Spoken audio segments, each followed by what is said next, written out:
अगर आप भी एसएससी सीजीएल मेंस की तैयारी करना चाहते हैं तो अभी ज्वाइन करें राकेश यादव सर के फ्री मेंस के बैच को, जिसकी क्लासेस 15 सितंबर से maths by Rakesh Yadav sir YouTube channel पर शुरू हो चुकी है, जिसमें मैथ्स राकेश यादव सर पढ़ाएंगे और रीजनिंग अरुण सर और English by Gopal Verma sir और जीएस यश रावत सर। और इसके साथ राकेश सर ने सीजीएल मेंस के लिए एक मैथ्स की बुक भी लॉन्च की है, जिसकी फ्री पीडीएफ आपको Rakesh Yadav sir WhatsApp channel पर मिल जाएगी। और सिर्फ यही नहीं, अगर आपको मॉक टेस्ट लगाने हैं तो वो भी कैरियर विल ऐप पर 21 रुपए में 21 मॉक टेस्ट लॉन्च किए हैं। और जो स्टूडेंट इस सीरीज से जुड़कर सिलेक्शन लेता है तो उसे कैरियर विल की तरफ से 21,000 रुपए का इनाम दिया जाएगा। तो अभी जुड़े maths by Rakesh Yadav sir YouTube channel पर और करें अपना सिलेक्शन पक्का। वंदे मातरम, नमस्कार, जय हिंद। कैसे हैं आप सभी? आप सभी का बहुत बहुत स्वागत है।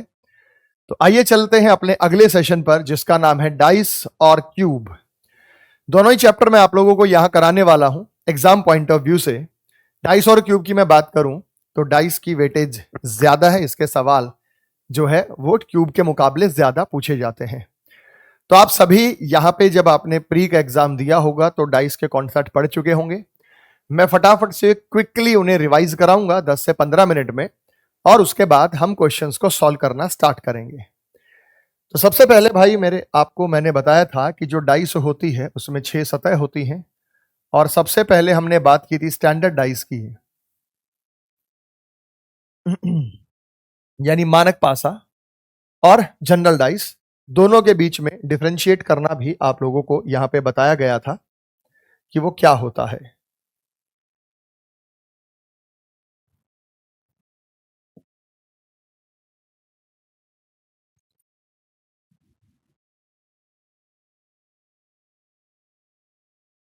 तो डाइस में हमारे पास 6 सतह हैं, एक ऊपर एक नीचे अपोजिट है, सामने पीछे अपोजिट है, लेफ्ट राइट अपोजिट है।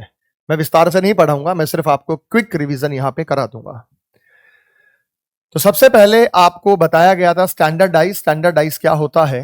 स्टैंडर्ड, जिसे मानक पासा भी कहते हैं, स्टैंडर्ड जिसे स्पेसिफिक भी कहा जाता है, विशिष्ट पासा, या जिसे यूनिवर्सल डाइस भी कहा जाता है, सार्वभौमिक पासा। ये क्या होता है भाई? इस डाइस में क्या भला है ये, जिसे आप मानक भी कहते हैं, इसे विशिष्ट पासा भी कहा जाता है, या इसे सार्वभौमिक पासा भी कहा जाता है। भाई चाहे आप अमेरिका से खरीदिए या इंग्लैंड से या भारत से, इस डाइस में एक स्टैंडर्ड पैटर्न होता है जिससे आप सांप सीढ़ी का गेम, लूडो का गेम खेलते हैं। 1 से लेकर 6 तक की संख्याएं होती हैं। इसमें अपोजिट का टोटल 7 होता है, मतलब 3 के अपोजिट आपको 4 मिलेगा, 3 और 4 7, 2 के अपोजिट 5 मिलेगा, 2 और 5 7, 1 के अपोजिट 6 मिलेगा, 1 और 6 7, यानी अपोजिट का जो टोटल होगा वो 7 होगा इस डाइस के अंदर। अपोजिट जो सतह होती है, सतह बोले तो जो सरफेस होते हैं, उनका टोटल, अपोजिट सरफेस का टोटल आपको यहां पे मिलेगा 7, ये स्टैंडर्ड डाइस में। कुल मिला के बात यह है कि अगर ऊपर 1 है तो नीचे 6 होगा, इधर 3 है तो इधर 4 होगा, इधर 2 है तो इधर 5 होगा। अपोजिट का टोटल यहां सदैव आपको 7 दिखाई देगा। बाकी जहां टोटल कुछ भी हो उसे जनरल कहते हैं, साधारण कहते हैं। जनरल डाइस, साधारण पासा, इसे मेरे भाई कहा जाता है जनरल डाइस। जनरल डाइस मतलब साधारण पासा। साधारण पासे में किसी का अपोजिट कुछ भी हो सकता है, टोटल कोई भी हो सकता है। यहां अपोजिट का टोटल 7 नहीं होता, यहां अपोजिट का टोटल 7 नहीं होता, यहां अपोजिट का टोटल 7 नहीं होता है। कुछ भी हो सकता है जो आपस में संख्या, अपोजिट का टोटल 7 नहीं होता है। भाई छोटा सा सवाल या इससे रेलेवेंट सवाल तो आपसे यही पूछे जा सकते हैं कि इसमें स्टैंडर्ड डाइस की पहचान करो, या इसमें आप स्पेसिफिक डाइस की पहचान करो। तो मेरे भाई जब मैं यहां बात करता हूं नंबरिंग की, तो 3 4 5, 1 2 3, 5 2 6, 3 5 6, 4 5 4 5 3। अब इसमें स्टैंडर्ड और जनरल आपको बताना है, तो हमारा डिसीजन तो 3 को देख के होगा। 4 और 3 अगल बगल आ गए तो ये क्या है भाई? जनरल है। एक है तो 6 नीचे, 2 है तो 5 इधर, 3 है तो 4 इधर, तो ये स्टैंडर्ड हो सकता है। यहाँ पे 5 और 2 एक साथ आ गए तो क्या है भाई, ये जनरल है, क्योंकि 5 और 2 तो अपोजिट, 5 सामने 2 पीछे। यहाँ 5 3 ये स्टैंडर्ड हो सकता है। यहाँ 3 और 4 आ गए तो ये जनरल हो सकता है। तो जनरल और स्टैंडर्ड की पहचान जो है वो आपसे कराई जा सकती है। आपसे पूछ ले कि इसमें से कौन सा पासा जनरल है, कौन सा पासा स्टैंडर्ड है। भाई rotation of a dice, dice की रोटेशन पे सवाल आपसे पूछेगा, क्योंकि मैं क्विक रिवीजन करा रहा हूं बेटा, बहुत जल्दी जल्दी। सबसे पहले केस नंबर 1, केस 1, जब हमें एक ही डाइस दी जाए, ओनली वन डाइस, जब केवल एक ही डाइस दी जाए, ओनली वन डाइस, और ओनली वन डाइस देके आपसे अपोजिट पूछे कि किसका अपोजिट क्या हो सकता है। जैसे यहाँ पे 1 3 और 4, अब आपसे एक का अपोजिट पूछे, और इस डाइस के अंदर 1 से लेकर 6 तक की संख्या है, यानी ये कह रहा है कि इस डाइस के अंदर 1 से लेकर 6 तक की संख्याएं हैं। अगर 1 से लेकर 6 तक की संख्याएं हैं तो एक का अपोजिट 3 नहीं हो सकता, 4 नहीं हो सकता, तो या तो 2 बचा, या तो 5 बचा, या तो 6 बचा। जो बच गया वो अपोजिट होगा, हमें गारंटी नहीं एक का अपोजिट क्या है। इसी प्रकार से 3 के अपोजिट की बात करें, या तो 2 होगा, या तो 5 होगा, या तो 6 होगा। इसी प्रकार से 4 के अपोजिट की बात करें, या तो 2 होगा, या तो 5 होगा, या तो 6। तो या तो 1, या तो 3, या तो 4 का अपोजिट, या तो 2, या तो 5, या तो 6 है। तो अगर आपसे यह पूछता है कि एक का अपोजिट क्या होगा, अगर आपसे यह पूछता है कि एक का अपोजिट क्या होगा, तो फर्स्ट प्रेफरेंस जो आप देंगे वो देंगे 2, 5 और 6 को। या तो 2 होगा, या तो 5 होगा, या तो 6 होगा। अगर ये ऑप्शन में नहीं है तो दूसरी प्रेफरेंस आप देंगे डाटा इनएडिक्वेट को। डाटा इनएडिक्वेट मतलब आंकड़े पर्याप्त हैं। फिर तीसरी प्रेफरेंस आप देंगे नन ऑफ दीज को, कि इनमें से कोई सा नहीं। और फिर आप उसी हिसाब से कोई सिंगल डिजिट को यहां चूज कर सकते हैं। ये आपको प्रेफरेंस रखनी है आंसर में देते हुए। ये पहली प्राथमिकता है।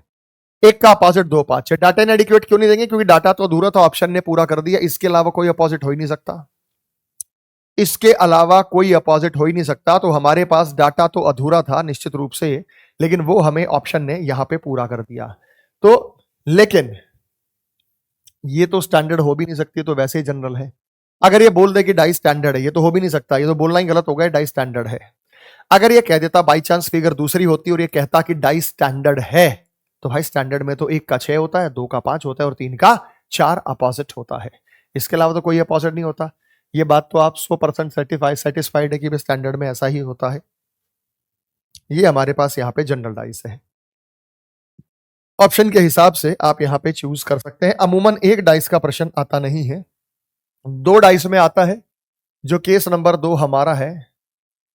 व्हेन 2 डाइस आर गिवन, जब 2 डाइस दी जाए, जब 2 डाइस दी जाए, when 2 dice are given, when 2 position of a dice are given, जब पासे की 2 स्थान दिए जाए, when 2 position of a dice are given and one surface is common, and one surface is common, when 2 position of a dice are given and one surface is common, जब किसी पासे की 2 पोजीशन दी जाए और एक सतह समान हो। 2 पोजीशन दी जाए, एक सतह समान होने का मतलब क्या है, और आपसे अपोजिट की डिमांड कर रहा है।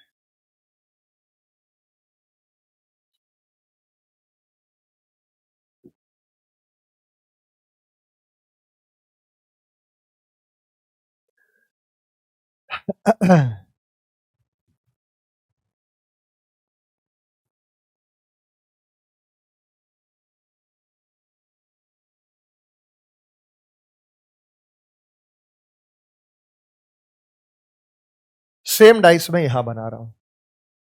क्विक रिवीजन देख लीजिएगा भाई, क्योंकि विस्तार से तो क्लास में ही पढ़ाएंगे। यहां पे क्या है कि एक सतह कॉमन हमारे पास क्या है, 2 2। देखो 2, एक ही डाइस की 2 पोजीशन है, ये अलग अलग डाइस नहीं, ये भी सेम डाइस है, इसको घुमाया तो ये आ गया। तो आपको क्या करना है, जो कॉमन है वहां से क्लॉकवाइज स्टार्ट करो। जो कॉमन है, वन सरफेस कॉमन वाली ट्रिक, वहां से क्लॉकवाइज स्टार्ट करो, वहां से क्लॉकवाइज स्टार्ट करो। क्या स्टार्ट करो भाई, क्लॉकवाइज सीक्वेंस स्टार्ट करो। 2 6 3, तो हमारे पास आया 2, 2 के बाद आया 6, 6 के बाद आया 3, उसके बाद 2 4 5, हमारे पास आया 2, 2 के बाद आया 4, 4 के बाद आया 5। आमने सामने पढ़ने वाले अपोजिट होते हैं। आमने सामने पढ़ने वाले अपोजिट है, तो 3 और 5 आमने सामने पढ़े तो ये अपोजिट होगा। देखो 2 6 3 क्लॉकवाइज चले और 2 4 5 क्लॉकवाइज चले, 6 और 4 आमने सामने है। अब क्या बच गया? जब 2 आ गया, 3 आ गया, 4 आ गया, 5 आ गया, 6 आ गया, तो 1 बचा, तो 2 का अपोजिट 1 होगा। आप एंटी क्लॉकवाइज से भी कर सकते हो, एंटी क्लॉकवाइज से स्टार्ट करो, हो जाएगा। एंटी क्लॉकवाइज से भी, एंटी क्लॉकवाइज से कैसे होगा? हमारे पास डाइस सेम है, ये डाइस सेम है, 2 कॉमन है। एंटी क्लॉकवाइज चलो, एंटी क्लॉकवाइज चलेंगे तो ये बनेगा 2 से 3, 3 से 6। एंटी क्लॉकवाइज बनेंगे तो बनेगा 2 से 5, 5 से 4। आमने सामने पढ़ने वाले अपोजिट है, तो ये बता दिया मैंने, ये 6 और 4 अपोजिट है, ये 3 और 5 अपोजिट है। 2 के लिए क्या बच गया? 1। ये सेम वही चीज आई है जो पहले आई थी, तो या तो क्लॉकवाइज चलना या एंटी क्लॉकवाइज चलना। ये ट्रिक हम यहां पे लगा सकते हैं। ये हमारा केस नंबर 2 है। फिर चलते हैं हम केस नंबर 3 पे। केस नंबर 3, केस नंबर 3 में आपको क्या बताया? When only 2 position of a dice are given, जब पासे की केवल 2 स्थितियां दी जाए। When only 2 position of a dice are given, जब किसी पासे की 2 स्थितियां दी जाएं, and 2 surfaces are common, तथा 2 फलक समान हो, तथा 2 फलक समान हो। जब किसी पासे की 2 स्थितियां दी जाएं तथा 2 फलक समान हो। अब 2 फलक समान हो का मतलब क्या है मेरे भाई? 2 सरफेस सेम है, उनका मतलब क्या है? उनका मतलब यही है कि यहाँ पे 3 और 4 और 1 है, यहाँ पे 3 और 4 और 6 हैं, 1 से 6 तक संख्याएं हैं, 1 से 6 तक संख्याएं हैं, डाइस में भरी होंगी, ये लिखा मिलेगा। तो ऐसे स्थिति में बेटा करना क्या है? जो सेम है उसको हटा दो, जो सेम है उसको हटा दो, बचा हुआ अपोजिट होगा, तो 1 का अपोजिट 6 होगा। तो 1 का अपोजिट क्या आएगा भाई? 6 आएगा। इन्होंने बोल दिया 1 का अपोजिट 6 है, 1 का अपोजिट 6 है, तो 1 का अपोजिट 6 आएगा। बाकी मान लो 3 का अपोजिट निकालना हो, 1 का तो 6 आ गया, 3 का अपोजिट, 3 की बगल में 4 बैठा है, अपोजिट नहीं हो सकता, बगल में 1 बैठा है, अपोजिट नहीं हो सकता, 6 बैठा है, अपोजिट नहीं हो सकता, तो क्या बच गया? या तो 2 बच गया या तो 5 बच गया। 3 का अपोजिट या तो 2 या तो 5। इसी प्रकार से 4 का अपोजिट, 4 का अपोजिट 3 नहीं हो सकता, बगल में बैठा है, 1 नहीं हो सकता, बगल में बैठा है, 6 नहीं हो सकता, बगल में बैठा है, या तो 2 होगा या तो 5 होगा। इसका मतलब या तो 3 या तो 4 का अपोजिट, या तो 3 या तो 4 का अपोजिट, या तो 2 होगा या तो 5 होगा। तो डाटा इनएडिक्वेट है। 3 का अपोजिट बताने के लिए 2 या 5, 4 का अपोजिट 2 या 5, 2 का अपोजिट 3 या 4, 5 का अपोजिट 3 या 4। तो इसमें आपको यहां पे जरूरत जो है वो उसी हिसाब से आप प्रेफरेंस चूज करेंगे ऑप्शन को देखते हुए। ये हमारा केस नंबर जो है वो 3 था। केस नंबर 3 के बाद हम चलते हैं केस नंबर 4।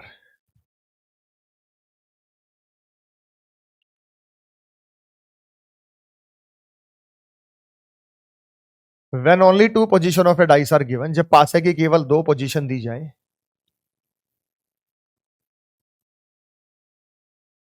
जब पासे की केवल 2 पोजीशन दी जाए, and none surface are common, कोई भी सरफेस सेम नहीं है, and none surfaces are common, तथा कोई भी फलक समान नहीं है, कोई भी सतह समान नहीं है। दोनों डाइसेस में आपको अलग अलग चीजें यहां पे नजर आएंगी।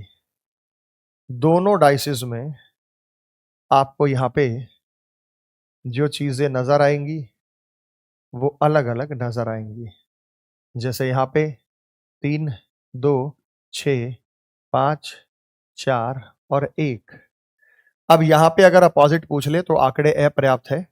अगर ये कहे, अगर आपसे ये कहे, अगर आपसे ये कहे कि 3 का अपोजिट क्या है, तो 3 का अपोजिट 4, 5 और 1 में से कोई सा भी हो सकता है, हमें नहीं पता कौन सा होगा 3 का अपोजिट। अगर कहे 2 का अपोजिट क्या है, तो 4, 5 और 1 में से कोई सा हो सकता, हमें नहीं पता। 6 का अपोजिट कहे तो या तो 4 या तो 5 या तो 1 में से कोई सा हो सकता है। इसका मतलब यह है कि या तो 2 या तो 3 या तो 6 का अपोजिट या तो 4 या तो 5 या तो 1 होगा। 4 का अपोजिट पूछे 2, 3, 6, 5 का अपोजिट पूछे 2, 3, 6, 1 का अपोजिट पूछे 2, 3, 6। डाटा इनएडिक्वेट है, आंकड़े अपर्याप्त है। पहली प्राथमिकता इसी की रहेगी। दूसरा डाटा इनएडिक्वेट या नन ऑफ दिस, जो मैंने आपको पहले बता दिया। उसके बाद मेरे भाई इसमें एक स्पेशल केस बनता है। इसमें एक स्पेशल केस क्या बनता है?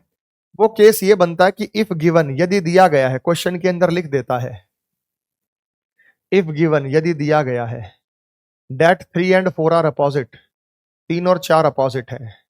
If given that 3 and 4 are opposite, ये दिया गया है कि 3 और 4 विपरीत हैं, ये दे दिया कि 3 और 4 विपरीत हैं। अगर 3 और 4 विपरीत हैं तो आपको क्या करना है कि 3 और 4 अपोजिट है, ये तो आपको दे रखा है, तो ये 3 है और ये 4 है। अब अपोजिट निकालने के लिए ट्रिक क्या रहेगी, अब एक में चलेंगे क्लॉकवाइज, एक में चलेंगे एंटी क्लॉकवाइज। पीछे वाले में क्या है, दोनों में क्लॉकवाइज चल रहे थे, दोनों में एंटी क्लॉकवाइज चल रहे थे। लेकिन इस वाले में क्या है कि आपको एक को क्लॉकवाइज चलाना है, एक को क्लॉकवाइज चलाएंगे तो ये जो अपोजिट दे रखा है यहीं से स्टार्ट करो, तो ये बना 3, 3 से 6 बना और 6 से 2 बना। अब हम 4 से एंटी क्लॉकवाइज चलेंगे, बना 4 एंटी क्लॉकवाइज, ये बना 4, 4 से बना 5 और 5 से बना 1। तो एक में जाना है मेरे भाई क्लॉकवाइज, एक में जाना है एंटी क्लॉकवाइज। 3, 6, 2 ये क्लॉकवाइज है, जो अपोजिट है ना उन्हीं पेयर को पकड़ना। 3 और 4 अपोजिट है तो मैंने 3 और 4 को सर्कल किया। 4, 5, 1 ये एंटी क्लॉकवाइज है। आमने सामने पढ़ने वाले क्या होंगे मेरे भाई, अपोजिट होंगे। ये आमने सामने पढ़ने वाले अपोजिट होंगे।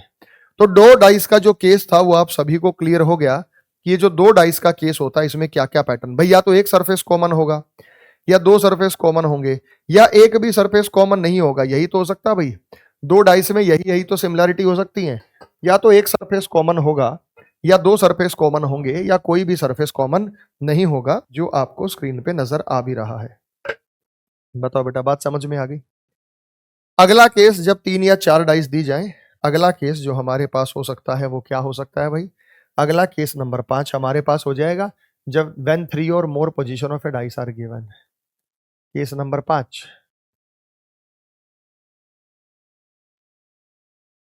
when 3 or more position of a dice are given।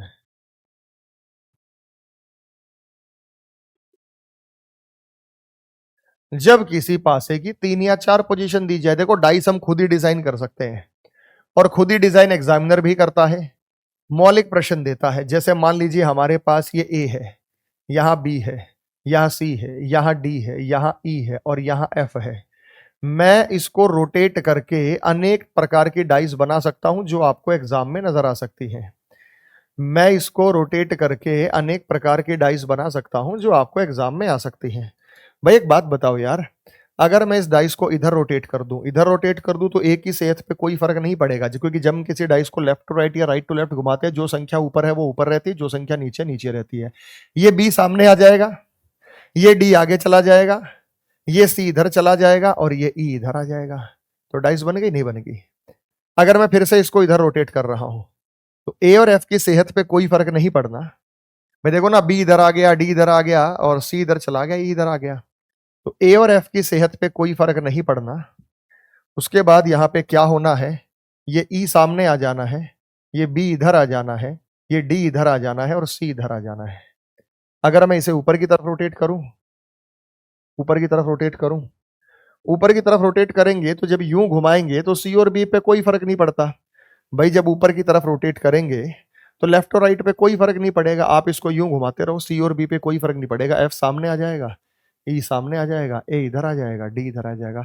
Basically हमें जो पेपर में डाइस मिलेगी ना, वो या तो बॉक्स बन के मिलेगी या से वाई बन के भी मिल सकती है।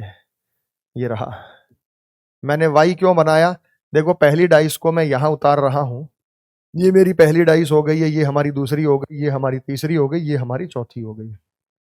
यहाँ क्या ए, तो मैंने ए भर दिया, इधर डी है तो डी भर दिया, सी है तो सी भर दिया। ए बी डी, तो ये ए है, ये बी है और ये डी है। ए ई बी, ये ए है, ये ई है, ये बी है। ई बी एफ, ये ई है, ये बी है और ये एफ है।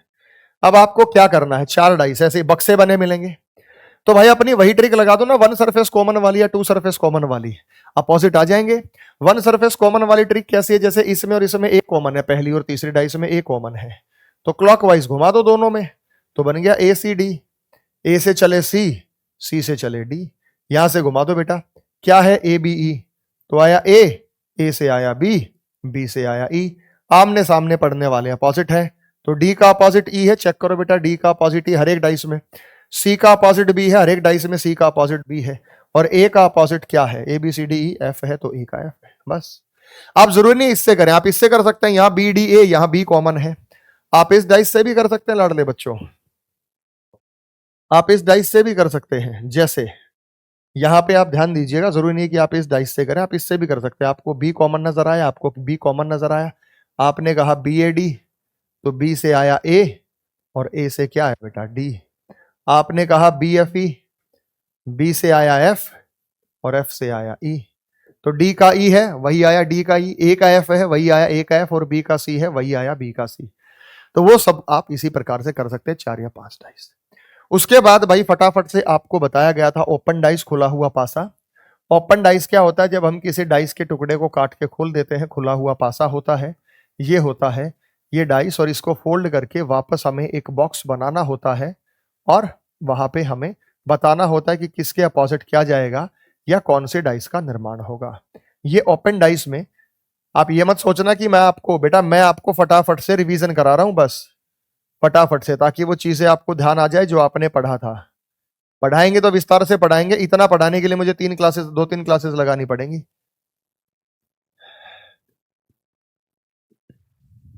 ओपन डाइस में क्या होता है बेटा? हर तीसरा सरफेस अपोजिट होता है। ओपन डाइस में क्या होता है? हर तीसरा सरफेस अपोजिट होता है।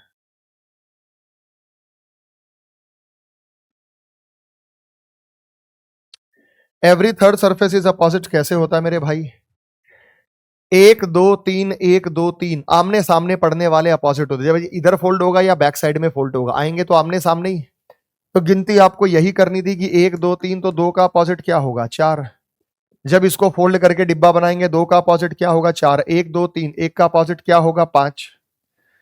1 का अपोजिट क्या होगा? 5। 1 2 3, 3 का अपोजिट क्या होगा? 6। तो 3 का अपोजिट क्या होगा? 6। 1 2 3, बी का अपोजिट क्या है? डी। बी का अपोजिट क्या है? डी। 1 2 3, सी का अपोजिट क्या है? ई। सी का अपोजिट क्या है? ई। और बच गया तो ए का अपोजिट आप लोगों के सामने क्या है बेटा? एफ। ये आ गया। इसी प्रकार से अपोजिट है। जैसे मैं बात करता हूं, 1 का अपोजिट 4 है, 1 2 3, 1 2 3, 1 का अपोजिट 4। अब 3 का अपोजिट 1 नहीं हो सकता, क्योंकि बगल में है। 3 का अपोजिट 2 नहीं हो सकता, 3 का 4 नहीं हो सकता, 3 का 5 नहीं हो सकता, कोना मिला हुआ है, तो 3 का 6 मिलेगा।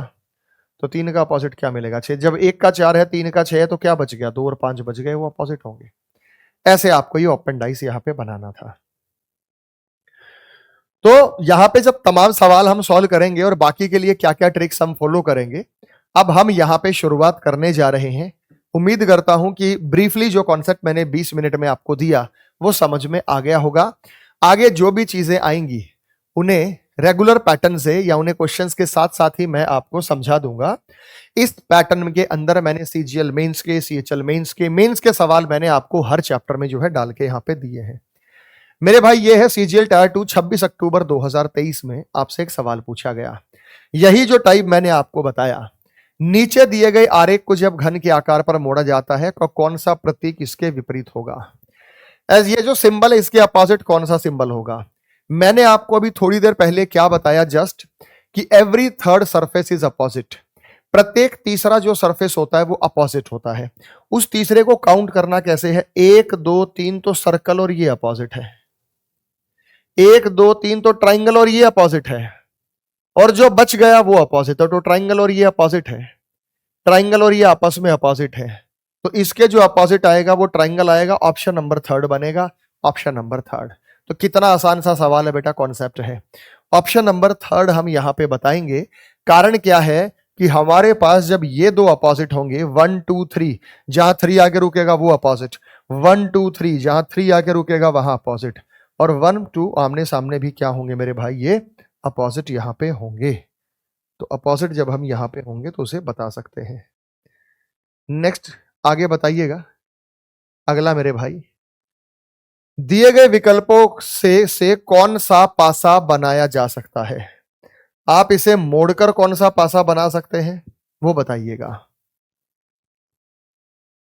तो ये फ्रीक्वेंट नहीं है आपके मेंस के एग्जाम में, ये आएगा किसी के सेट में सवाल है, किसी के में नहीं। या तो अपोजिट वाला होगा, या मोड़कर पासा बनाने वाला होगा, या कोई और पैटर्न जो है वो यहां पे हो सकता है। बताइएगा भाई। सबसे पहले आपको क्या देखना पड़ेगा? आपको यह देखना पड़ेगा कि 3 और 6 अपोजिट है, 1 2 3, 3 और 6 अपोजिट है, 3 और 6 अपोजिट है, तो ये एक साथ क्या करे? तो एडजेसेंट है।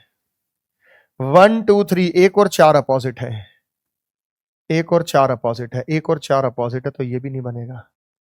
2 और 5 अपोजिट है, 2 और 5 अपोजिट है, 2 और 5 अपोजिट है तो ये भी नहीं बनेगा। अपोजिट है तो ये एडजेसेंट क्या कर रहे हैं, ये आपसे पूछा गया है। अपोजिट है तो ये एडजेसेंट क्या कर रहे हैं, तो अपोजिट के हिसाब से तो ये बी बनेगा यहां पे। लेकिन सच मायनों में अगर मैं बात करता हूं, सच मायनों में अगर मैं बात करता हूं तो बी भी गलत है भाई। मैं प्रूव कर सकता हूं कि बी गलत है, मेरे पास अभी ताकत है बी बताने की। लेकिन ये जो सवाल था ये सीजीएल सीपीयू का ही उठा रखा है मैंने, इसमें वो अपोजिट के बेस पे एलिमिनेट करता है। लेकिन भाई मैं अपनी बात को प्रूव कर सकता हूं कि ये डाइस गलत है। डाइस सब सही है जब यहां पे 2 रखूं यहां पे 4 रखूं। अब ये सही थी, अब ये सही थी, लेकिन फिलहाल इसने जो दे रखी है वो गलत है। लेकिन अपोजिट के बेस पर एलिमिनेट करते हुए ओनली ऑप्शन बी को चूज करेंगे। अब यहां पे आपको ये चीजें नजर आएंगी, क्योंकि अपोजिट के बेस पर एलिमिनेट हो वो जरूरी नहीं है। जैसे मान लीजिए मैंने यहां पे आप लोगों के सामने एक डाइस रखी है मेरे भाई, 1 2 3 4 5 6। मैं कह रहा हूं कि इसको फोल्ड कर करके कौन सी डाइस बनाई जा सकती है, इसको फोल्ड करके। और मैं आपको कई सारी डाइस यहां पे दे रहा हूं, कौन कौन सी डाइस यहां पे बनाई जा सकती है। कॉन्सेप्ट आपको जब मैंने पढ़ाया था, बताया था, तो बड़े अच्छे से, बड़े प्यार से मैंने ये चीजें आपको बताई थी।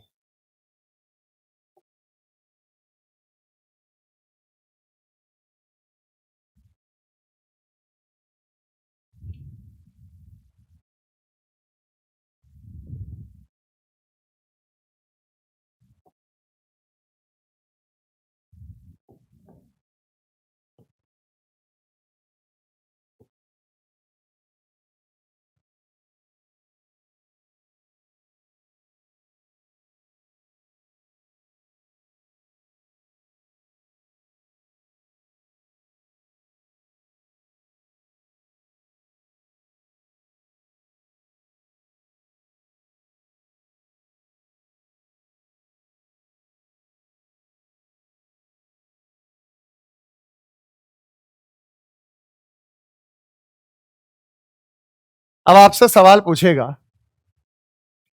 कि इसको फोल्ड करके A B C D E F में कौन कौन सी डाइस बनेगी, और फिर आपको विकल्प बाद में दे देगा, जैसे ऑप्शन बाद में दे दिए कि भाई केवल ये बनेगी, केवल ये बनेगी, दोनों बनेंगी, दोनों नहीं बनेंगी। तो मैं एक जस्ट एग्जांपल आपको दे रहा हूं कि आपको कैसे क्रैक करना है। भाई अपोजिट के बेस पर अगर आप चलते हैं तो 1 और 4 अपोजिट हैं, यानी 1 और 4 अपोजिट हैं। 3 और 6 अपोजिट हैं, तो यहां पे 3 और 6 अपोजिट हैं। यहां पे 2 और 5 अपोजिट हैं। जब 1 और 4 अपोजिट हैं तो 1 और 4 अगल बगल क्या कर रहे हैं, ये गलत है। 3 और 6 अपोजिट है, 3 और 6 अपोजिट है तो अगल बगल क्या कर रहे हैं। 2 और 5 अपोजिट है, 2 और 5 अपोजिट है तो ये अगल बगल क्या कर रहे हैं। तो ये हमने ए बी और सी को गलत कर दिया कि ये जब अपोजिट है तो अगल बगल क्या कर रहे हैं। अब इसका मतलब ये नहीं है कि ये भी बनेगा, ये भी बनेगा, ये भी बनेगा। इसमें से हो सकता कोई सी बने, इसमें हो सकता कोई सी भी ना बने, या 2 बन जाए, या एक ही बने, या तीनों बने। अब देखो भाई क्या चेक कैसे करना है, मैं ब्रीफली बता रहा हूं कि क्लास में तो बहुत विस्तार से बताया मैंने आपको। ये 5 जो है ना, ये मूवेबल सरफेस की कैटेगरी में, इस 5 को मैं यहां रख दूं, इस 5 को मैं यहां रख दूं, इस 5 को मैं यहां रख दूं, कोई फर्क नहीं पड़ेगा। ये 5 मूवेबल कैटेगरी, 5 और 2 अपोजिट रहेंगे। डाइस के स्ट्रक्चर पे भी कोई फर्क नहीं पड़ेगा। ये 5 यहां होता, ये 5 यहां होता, ये 5 यहां होता, फोल्ड होके बक्सा बनता और वो 2 के अपोजिट ही जाता। इसी प्रकार से 2 भी मूवेबल सरफेस है, ये 2 यहां हो सकता है, ये 2 यहां हो सकता है, ये 2 यहां हो सकता है। 2 की मूवमेंट कहीं भी हो सकती है। 2 अपने आप में एक मूवेबल सरफेस है, 2 की पोजीशन को हम यहां पे कहीं भी रख सकते हैं। अब यहां पे आपको करना क्या बेटा, ऊपर से स्टार्ट करेंगे। 5 है, 5 से शुरू करो, 6, 6 से 4 क्लॉकवाइज, 5 से 6, 6 से 4 क्लॉकवाइज है, तो 5 से 6, 6 से 4 क्लॉकवाइज है। 5 से 6, 6 से 4 क्लॉकवाइज है, 5 से 6, 6 से 4 क्लॉकवाइज है, तो ये सही है। यही आपको चेक करना, तो ये सही है। अब 2 से 4, 4 से 3 क्लॉकवाइज है। 2 से 4, 4 से 3 क्लॉकवाइज, 2 से 4 जाना है तो हमने 2 से गए 4, 2 से 4, 4 से 3 एंटी क्लॉकवाइज है। एंटी क्लॉकवाइज है, ये गलत है, इसलिए ये गलत है भाई साहब, उल्टा है। उल्टा नहीं करना, सीधा होना चाहिए। ये पीछे वाले सवाल में मैं इसलिए गारंटी दे रहा हूं कि भाई ये उल्टा कर रखा है, मैं भी प्रूव करूंगा इस बात को कि ये गलत है। अब मैं गया 6, 6 से गया 5, 5 से 1 क्लॉकवाइज है, 6, 5 1 क्लॉकवाइज है, 6 और 5 तो है लेकिन 1 ऊपर है। तो ऐसी स्थिति में ऊपर वाले को आप नीचे बुला सकते हैं, ऐसी स्थिति में ऊपर वाले को आप नीचे या नीचे वाले को ऊपर ले जा सकते हैं। मैं प्रूव करूंगा 6 5 1 क्लॉकवाइज है मेरे भाई, 6 5 1 क्लॉकवाइज है। आप यहां पे देखो 6 से 5, 5 से 1 क्लॉकवाइज है, 6 5 1 क्लॉकवाइज। आप यहां भी देखो 6 से 5, 5 से 1 क्लॉकवाइज है, 6 5 1 क्लॉकवाइज है, 6 5 1 क्लॉकवाइज है मेरे भाई। क्या होगा यहाँ पे? सही होगा, तो एफ हमारा सही उत्तर होगा। 6 5 1 6 5 1 क्लॉकवाइज है। लेकिन पीछे वाला क्यों गलत था यार? एक बात बताओ, मैं इसको गलत क्यों कह रहा हूं? 4 2 3 पे ध्यान दो बेटा, 4 2 3 पे ध्यान दो। मैंने 4 यहां लिख सकता हूं, 2 यहां लिख सकता हूं। 4 से 2, 2 से 3 क्लॉकवाइज है, लेकिन 4 से 2, 2 से 3 एंटी क्लॉकवाइज है, उल्टा हो रहा है, 100% गलत है। लेकिन मैं फिर भी कह रहा हूं, अगर ऐसा सवाल आ जाता है, आया है सीजीएल में, जो अपोजिट के बेस पर एलिमिनेट कर दिया, आंसर आ गया, लेकिन उसका स्ट्रक्चर तो रीड ही नहीं किया, वो गलत बता रहा है, तो ऐसी स्थिति में जो अपोजिट के बेस पे आउट हो गया, अपोजिट के बेस पे आउट हो गया, अपोजिट के बेस पे आउट हो गया, उन्हें आउट करने के बाद जो बच गया उसे चूज करोगे। वैसे मेरी नजर में यह भी गलत है। बात समझ में आ गई भाई? तो इस प्रकार से आपको यहां पे जो है चूज करना होगा। अगला सवाल जो आपको स्क्रीन पे नजर आया, चलते हैं सवाल नंबर 3 की ओर।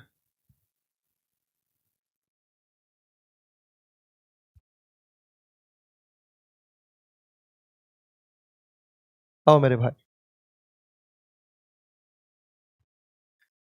अगर हम यहां पे बात करेंगे तो इसके स्ट्रक्चर को आपको स्टडी करना होगा।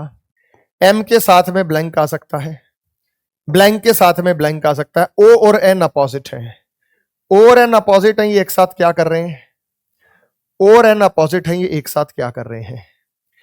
एम के साथ हमारे पास दोनों ब्लैंक आ गए, ओ के साथ हमारे पास दोनों ब्लैंक आ गए, जबकि ओ के पड़ोस में क्या बेटा? कुछ ना कुछ तो आना चाहिए। ऐसी स्थिति में मैंने आपको क्या बताया था कि इस डाइस में इसका कन्वर्जन कर लो। ऐसी स्थिति में मैंने आपको बताया था कि इस डाइस में इसका कन्वर्जन कर लो। जब आप इस डाइस में इसका कन्वर्जन करते हैं तो मैंने क्या कहा था? किसी एक पॉइंट को पकड़ दो कि भाई ये एन ब्लैंक ब्लैंक क्लॉकवाइज है, तो मैंने एन ये ब्लैंक और ब्लैंक इसे क्लॉकवाइज रखा, एन ब्लैंक और ब्लैंक क्लॉकवाइज। उसके बाद बेटा एन के बाद जो ब्लैंक आया, एन के बाद जो ब्लैंक आया उसका अपोजिट ब्लैंक है, तो ये ब्लैंक हो गया उसका अपोजिट, ठीक है। उसके बाद एन का अपोजिट ओ है, एन का अपोजिट ओ है, और यहां पर एम आएगा, ये रहा। अब तुम खुद देखो भाई, एम ब्लैंक और ब्लैंक आ सकता है? एम ब्लैंक और ब्लैंक आ ही नहीं सकता। ओ ब्लैंक ब्लैंक आ सकता है, ओ ब्लैंक ब्लैंक आ सकता है, ये आ सकता है और ये नहीं आ सकता, तो ऑप्शन नंबर 4 को चूज करेंगे। तो क्वेश्चन नंबर 3 का आंसर ऑप्शन नंबर 4 होगा। क्वेश्चन नंबर 3 का आंसर क्या होगा मेरे भाई? Option number 4। तो ये है हमारे क्वेश्चन नंबर 3 का आंसर, जो आप बताएंगे ऑप्शन नंबर 4।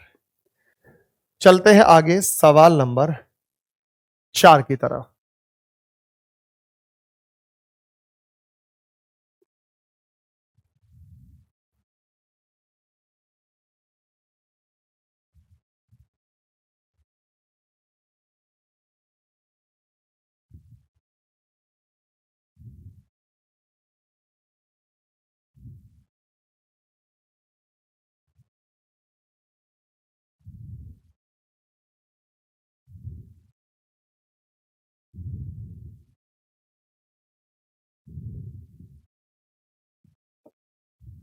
आओ बेटा, यहां पे अगर आप देखेंगे तो अपोजिट के बेस पर आप देखें कि 2 और 3 अपोजिट है, कहीं भी 2 और 3 एक साथ नहीं आया। 2 और 3 अपोजिट है, कहीं भी 2 और 3 एक साथ नहीं आया। 1 और 6 अपोजिट है, 1 और 6 एक साथ आ गया, 1 और 6 एक साथ आ गया, ये रहा 1 और 6 एक साथ, तो गलत हो गया। 5 और 4 अपोजिट बच गया, 5 और 4 अपोजिट बच गया, तो 5 और 4 अपोजिट बच गया, ये रहा बाबूजी 5 और 4। तो इसका मतलब क्या? सी और डी बनेगा। तो हमारे पास ऑप्शन में तो है हमारे पास, जब हम यहां बात करेंगे, क्योंकि हमारे पास जो है 2 और 3 नहीं बनाया जा सकता, वो बताना है। तो भाई ए और बी तो 100% गलत है। यहां पे सी में क्या है हमारे पास? 2 और 3 अपोजिट हैं, 1 और 6 अपोजिट हैं, 3 और 4 अपोजिट हैं। 2 और 3 अपोजिट है, 1 और 6, 5 और 4 हमारे पास अपोजिट है। तो जब 1 और 6 अपोजिट है तो वो नहीं बनेगा, 4 और 5 अपोजिट है वो नहीं बनेगा। बात 2 और 3 की ओर हो रही है कि हमारे पास 2 और 3 में है। अब यहां पे जब आपको क्या करो कि एक स्ट्रक्चर आपको बनाना पड़ेगा इसका, और स्ट्रक्चर के हिसाब से आपको क्या है कि आपको इस डाइस में कन्वर्ट करना पड़ेगा। जब हम इसको इस डाइस में कन्वर्ट करते हैं तो मैंने क्या तरीका बताया था बेटा, 5 3 1 क्लॉकवाइज है तो 5 3 1 को क्लॉकवाइज भर दो, मैंने भर दिया 5 3 1 क्लॉकवाइज। अब 5 का अपोजिट 4 है, 5 का अपोजिट 4 यहीं आएगा, इसके बगल में थोड़ी आएगा। 1 का अपोजिट 6, 1 का अपोजिट 6 ही आएगा, 3 का अपोजिट 2 है, 3 का अपोजिट 2 आएगा। आओ बेटा वेरीफाई कराता हूं। हम गए 5 से 6, 6 से 6, 5 से 6, 6 से 6 हो ही नहीं सकता बेटा, 5 और 6 दो बार थोड़ी है, तो वैसे ही गलत है, तो ये सी भी नहीं बनेगा। देखो 2 से 5, 5 से 1 क्लॉकवाइज है, 2 से 5, 5 से 1 क्लॉकवाइज है, तो ये बनेगा, डी बनेगा और ए बी सी नहीं बनेगा। हालांकि 2 6 नहीं हो सकते, लेकिन मैंने आपको ये डायग्राम बना के वेरीफाई करा दिया कि भाई ये बनेगा, और ये तो बनना ही नहीं था। और मान लो अगर मिसप्रिंट भी होता तब भी हम यहाँ पे 5 से 6, 5 से 6 3 भर सकते थे, 5 6 3, तो यहाँ पे 5 6 3 आ सकता था। अगर ये 2 भी लिख देता तब भी गलत होता। तो आंसर बनेगा ए बी सी। तो क्वेश्चन नंबर 4 का आंसर बना ए बी और सी। चलते हैं क्वेश्चन नंबर 5 की तरफ।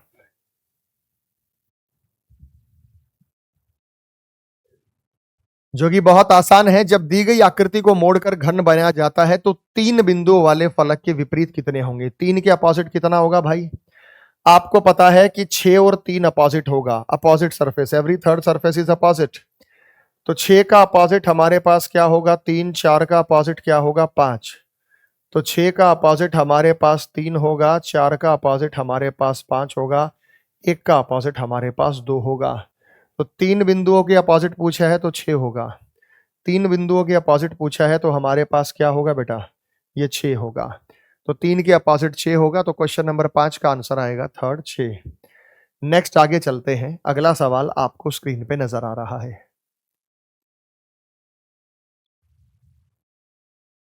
करा दे भाई सॉल्व। शीट को मोड़कर एक घन बनाया गया है, प्लस के विपरीत की तरफ क्या विपरीत होगा? प्लस के opposite, every third surface is opposite, plus का अपोजिट एंड होगा। स्टार का अपोजिट डॉलर होगा, हैश का परसेंट, प्लस का अपोजिट एंड होगा, प्लस का अपोजिट एंड होगा, ये रहा सेकंड। तो क्वेश्चन नंबर 6 का जो आंसर होगा वो सेकंड होगा। नेक्स्ट अगला सवाल आपको स्क्रीन पे नजर आया।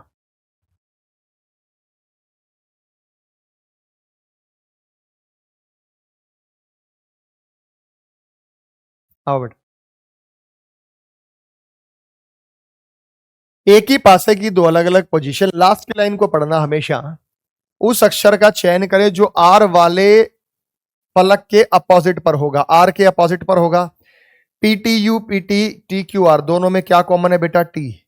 अगर एक सरफेस कॉमन है तो 1 सरफेस रूल लगाओ, 2 सरफेस कॉमन है तो 2 सरफेस को रूल लगाओ, कोई भी सरफेस कॉमन नहीं है तो वहां पे बताना पॉसिबल ही नहीं है, तो वो मैंने नियम आपको बता रखा है। दोनों में आपको टी अपोजिट नजर आया, अगर टी नजर आया तो टी यू पी क्लॉकवाइज बना, तो ये बना टी से यू और यू से पी, तो टी यू पी क्लॉकवाइज बना।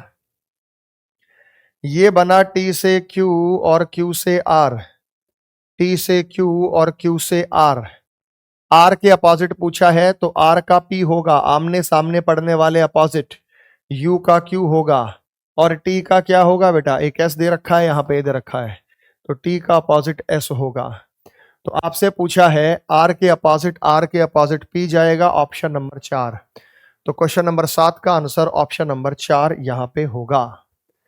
नेक्स्ट अगले में आपको नजर आया क्वेश्चन नंबर 8।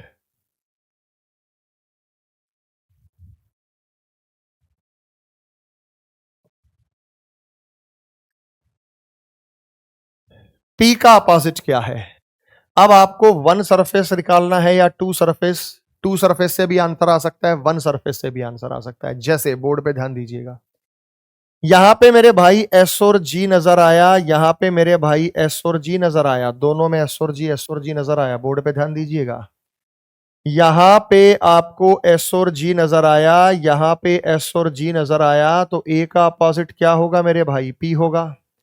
तो ए का अपोजिट क्या होगा? पी। तो पी का अपोजिट क्या होगा? ए। तो ऑप्शन नंबर फर्स्ट यहां पे सही है, ऑप्शन नंबर फर्स्ट यहां पे सही है।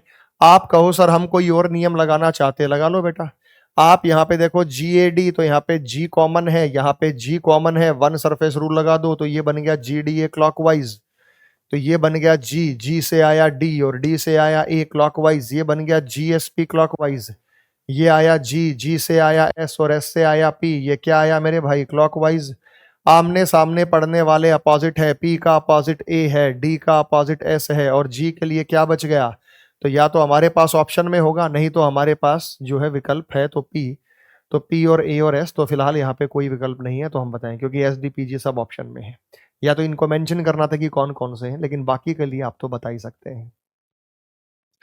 आ गई भी बात समझ में। 8 के बाद चलते हैं नंबर 9। सवाल नंबर 9 को पढ़िएगा। 3 different position of a same dice are given. एक ही पासे की 3 अलग अलग स्थितियां दी गई है, विकल्पों में से कौन सी जोड़ी सही ढंग से उल्लेखित है।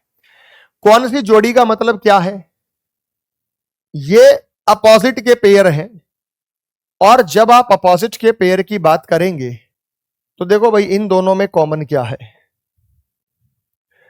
1 और एट द रेट 1 और एट द रेट परसेंट और डॉलर अपोजिट है, परसेंट और डॉलर अपोजिट है, तो यहां पे परसेंट और डॉलर अपोजिट है, जो कि इन्होंने नहीं दिया, परसेंट और डॉलर अपोजिट है। मैंने 2 सरफेस कॉमन लगा दिया, मैं 1 सरफेस भी लगा सकता था। मेरे पास 1 और डॉलर है, 1 और डॉलर है, एट द रेट और हैश अपोजिट है, तो मेरे पास एट द रेट और हैश अपोजिट है। क्या इसने मेंशन किया, एट द रेट और हैश को मेंशन किया बेटा, ये रहा। मैंने 2 सरफेस क्यों लगाया, क्योंकि मेरा काम जल्दी हो रहा है। मैं 1 सरफेस भी लगा सकता था, 1 सरफेस में सारे लिख देते मुझे कि भाई यहां से यहां जाएंगे, यहां से यहां जाएंगे। तो ये तो यहां पे या तो 1 सरफेस या 2 सरफेस कॉमन का रूल लगा के आप इसे जस्टिफाई कर सकते हैं। बाकी अगर तीसरा पेयर भी आपको बताना हो तो मेरे लिए बच गया 1, और 1 के लिए जो अपोजिट बचा है, हैश आ चुका है, डॉलर आ चुका है, एट द रेट आ चुका है, डॉलर आ चुका है, परसेंट है, एट द रेट 1 है, तो वो स्पेसिफाई करेगा कि कौन सा पेयर हमारे पास क्या है, अपोजिट है। फिलहाल 2 पेयर तो आपको नजर आ गए। 9 के बाद चलते हैं नंबर 10। तो डाइस चाहे 3 हो, चाहे 4 हो, चाहे 2 हो, अच्छा, जितनी ज्यादा डाइस होंगी उतने ज्यादा सरफेस विजिबल होंगे। मान लो मेरे पास यहाँ पे 4 डाइस है, अगर मेरे पास यहाँ पे 4 डाइस है तो सरफेस भी तो ज्यादा विजिबल होंगे। देखो टोटल डाइस में सरफेस कितने होते हैं, 6 होते हैं। 6 में से 3 यहां दिख गए, 3 यहां दिख गए, 3 यहां दिख गए, 3 यहां दिख गए, टोटल 12 दिखाई देंगे, तो डबलिंग होगी ना कोई सरफेस तो रिपीट करेगा, और रिपीट करेगा, और इसी वजह से हमारा आंसर यहाँ पे आ जाएगा। डॉलर के अपोजिट बताना है, डॉलर के अपोजिट बताना है, तो हमारे पास आपको यूं देखना है कि डॉलर के अपोजिट क्या है।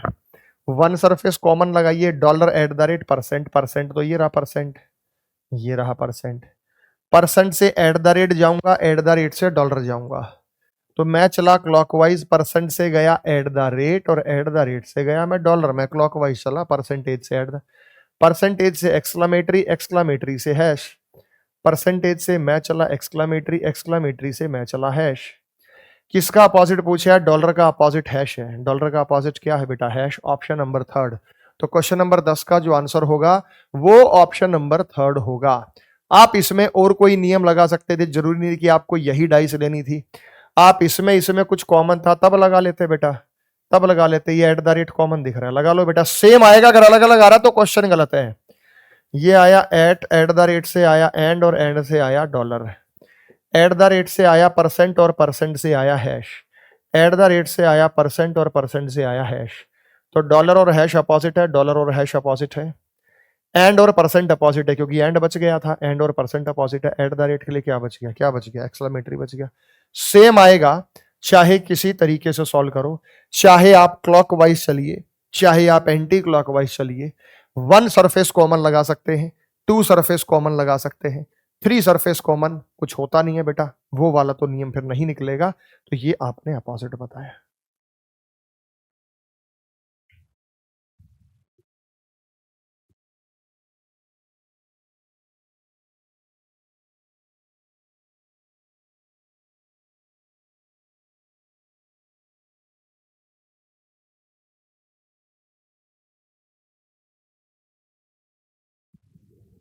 क्वेश्चन नंबर 11 में क्या कहा, एक ही पासे की 3 अलग अलग स्थितियां दी गई है, वह संख्या चुने जो 2 वाले फलक के अपोजिट होगी। अब 2 के अपोजिट आपको बताना है तो 1 सरफेस 2 सरफेस कॉमन आप ले सकते हैं, मर्जी आपकी है, जो भी आपको नजर आए। देखो कई तरीके हैं, जैसे ये 3 और 1 नजर आ गया, जैसे 3 और 1 नजर आ गया, तो 2 का अपोजिट 5 होगा या नहीं होगा? तो 2 का अपोजिट क्या होगा भाई? 5। मैंने 2 सरफेस कॉमन वाली लगा दी क्योंकि इससे मेरा काम जल्दी हो गया। तो 2 वाले के अपोजिट क्या आएगा मेरे भाई? 5 आएगा। तो हमने निकाला और ये 2 के जो अपोजिट आ गया है वो 5 आ गया है। आप कहो सर इस प्रकार से नहीं लगाते, हम कुछ और लेते हैं। 4 2 3, तो हमने यहां पे 2 को 2 3 लिया, 3 5 1।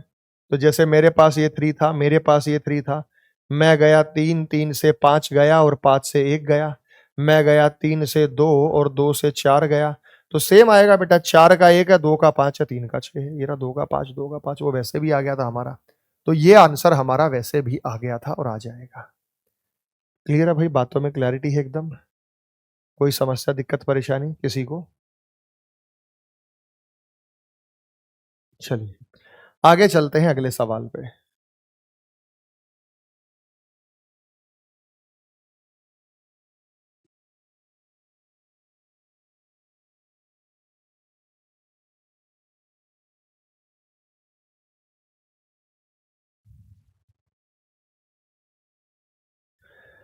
तो क्वेश्चन नंबर 11 के बाद चलते हैं क्वेश्चन नंबर 12 पर।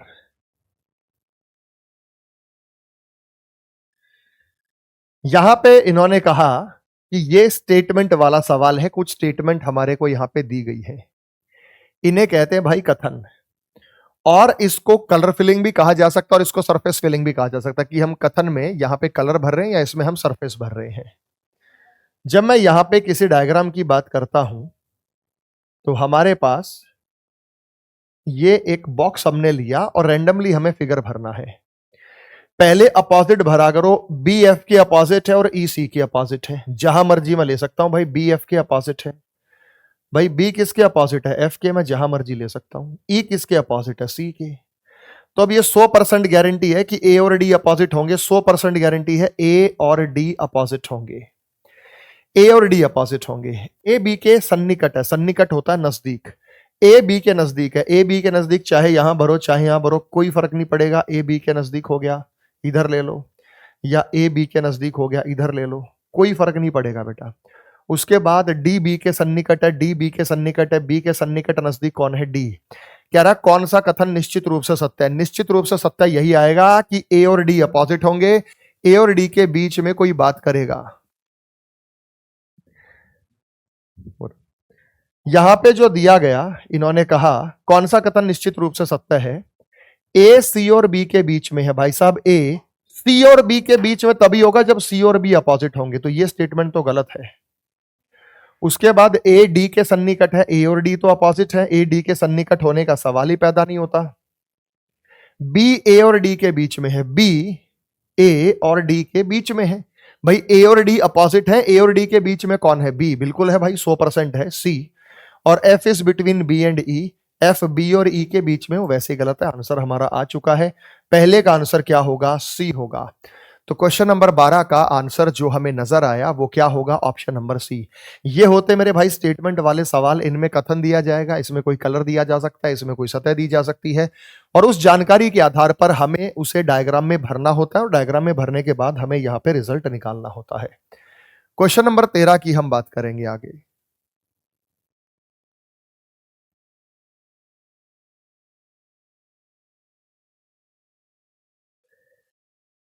ठीक ऐसा ही सवाल आपसे फिर से पूछा गया है, आपने पढ़ा होगा। देखो भाई मैं थोड़ा सा जल्दी करवा देता हूं, आप रीड पॉज कर लिया करो, पॉज करके वीडियो को सॉल्व किया करो। तो एक पासे में जो सरफेस है उसकी संख्या इस प्रकार है। तो ये मैं आप लोगों के लिए डायग्राम बना रहा हूं। क्या कहा? 4 is opposite to 2, 5 is opposite to 3, 1 is opposite to 6। भाई यहां पे 4 2 के अपोजिट है, 5 3 के अपोजिट है। अब आप कहोगे कहां भरो? जहां मर्जी भर दो, 4 और 2। 5 और 3 अपोजिट है, जहां मर्जी भर दो 5 और 3।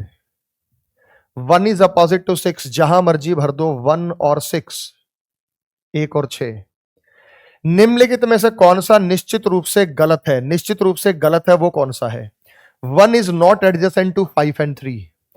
1 5 और 3 के एडजेसेंट नहीं है, 5 और 3 के एडजेसेंट, 5 और 3 अपोजिट है, तो ये दोनों का एडजेसेंट है, तो ये स्टेटमेंट तो सही है। 4 इज एडजेसेंट टू 3, 4 3 के एडजेसेंट है, 4 3 के एडजेसेंट है, ये भी सही है।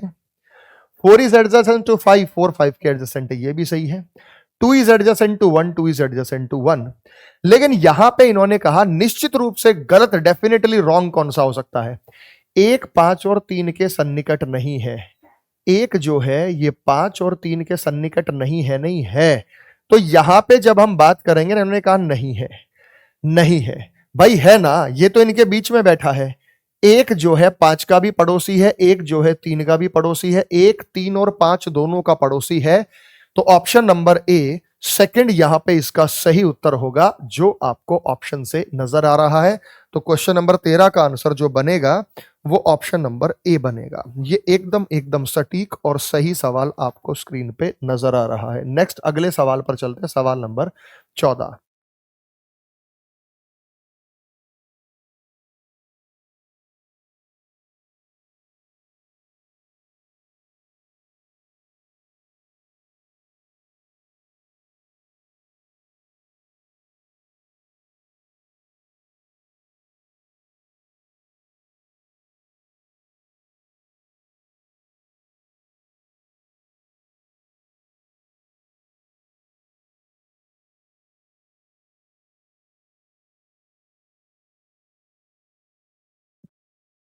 क्वेश्चन नंबर 14 है, यदि दी गई शॉर्ट को मोड़कर घन बनाया जाए तो निम्नलिखित में से कौन सी आकृति संभव है? मैंने क्या कहा था आपको, सीधा सीधा वो ट्रिक जो मैंने बताई, मूवेबल सरफेस मैंने आपको बताए थे। आप सीधा अपोजिट के बेस पे करो या मूवेबल सरफेस, ये 9 यहां भी है, 9 यहां भी है और 9 यहां भी है, तो 7 यहां भी हो सकता है, तो 7 यहां भी हो सकता है, तो 7 यहां भी हो सकता है। अगर मैं यहां पे बात करता हूं, टॉप से शुरू करेंगे, 9 8 7 क्लॉकवाइज है, तो 9 और 7 तो अपोजिट है भाई, 9 और 7 तो अपोजिट है। जेड वाई एक्स क्लॉकवाइज है, तो जेड और एक्स तो भाई अपोजिट है, ये गलत हो गया। 7 9 वाई क्लॉकवाइज है, 7 और 9 तो अपोजिट है, ये गलत हो गया। जेड वाई 9 क्लॉकवाइज है, जेड वाई 9 क्लॉकवाइज है, जेड से वाई, वाई से 9 क्लॉकवाइज है। तो देखो इससे वेरीफाई भी हो गया कि मान लो अगर ये अपोजिट के बेस पर एलिमिनेट नहीं होता तो ये बात वेरीफाई भी हो जाती है और ये निष्कर्ष 100% सही निकलता है। तो ऑप्शन नंबर 4 यहां पे सही उत्तर होगा। तो कौन सी आकृति संभव है, मतलब आप बना सकते हैं, आप ड्रॉ कर सकते हैं, ये आपसे पूछा गया सवाल नंबर 14 के बाद चलते हैं सवाल नंबर 15 में।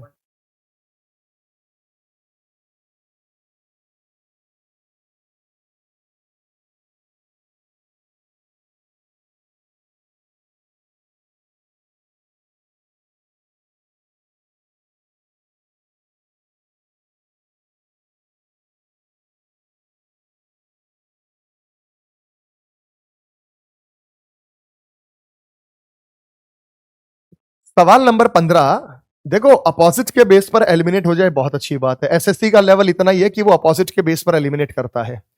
लेकिन जो मैंने मूवेबल सरफेस की ट्रिक आपको बताई ना कि ये मूवेबल सरफेस में 20 जो है वो कहीं भी हो सकता है, 18 जो है वो कहीं भी हो सकता है, इन्हें मूवेबल सरफेस कहा जाता है, यानी इन्हें हम किसी भी पोजीशन पर रख सकते हैं। आपको सीधा क्या करना है ना, सीधा मूवेबल सरफेस पे आ जाओ, अपोजिट तो वैसे ही पता लग जाने आपको। जैसे मैं बात करूंगा 17 17 से 16 से 17 और 15, 16 17 15 क्लॉकवाइज है, 16 17 15, जबकि 16 और 17 अपोजिट हैं, देखते ही पता लग गया। उसके बाद मेरे भाई 15 से 20 और 20 से 16 क्लॉकवाइज है, 15 से 20, 20 कहीं भी हो सकता है, 15 कहीं भी हो सकता है, 15 से 20 और 20 से 16 क्लॉकवाइज है मेरे भाई, तो ये क्या होगा, ये सही होगा। 15 से 19, 19 से 18, भाई 15 से 19 तो वैसे ही अपोजिट है, ये नहीं बनेगा। देखो आंसर आ जाता है, लेकिन मैं फिर भी बताता हूं, एग्जाम में तो आप नहीं करेंगे, आंसर आते ही छोड़ देंगे। 20 से 18, 18 से 16 क्लॉकवाइज है, 20 और 18 अपोजिट है। ये तो वो क्वेश्चंस है जो अपोजिट के बेस पर एलिमिनेट आप कर पा रहे हो। मान लो अपोजिट के बेस पर एलिमिनेट ना हो, तो मेरे मन में एक सवाल आया, तो मैं आपको एक सवाल दे देना यहां पे चाहता हूं। जैसे प्यारे बच्चों, मान लीजिए मैंने आपको यहां एक सवाल दिया और यहां पे मैंने एक सवाल आपको दिया, और आपसे पूछा मैंने कि इसको फोल्ड करके कौन कौन सी डाइस का यहां पे निर्माण हो सकता है। मैंने लिखा यहां P, ये Q, ये R, ये S, ये T, ये U, और मैं ढेर सारे बॉक्सेस आप लोगों के लिए यहां पे बना रहा हूं ताकि आपको जितने संभव हैं, जितने पॉसिबल डाइस हैं, वो सभी के बारे में यहां पर पता लग जाए। तो हमारे पास ये डाइस बनी और इसी में से मैं आपको अलग अलग ऑप्शंस यहां पे देना चाहूंगा। कुछ अपोजिट के बेस पर एलिमिनेट होंगे, कुछ अपोजिट के बेस पर एलिमिनेट नहीं होंगे। तो मैं नंबरिंग भी कर देता हूं। ये डाइस नंबर ए है, ये डाइस नंबर बी हमारे पास, यहां पर dice number C, D, E, F, dice number जी, एच, और ये हो जाएगी आई। मैं यहां पे नंबरिंग करता हूं तो आप मुझे बताइएगा कौन कौन सा यहां पे बनेगा या कौन कौन सा नहीं बनेगा।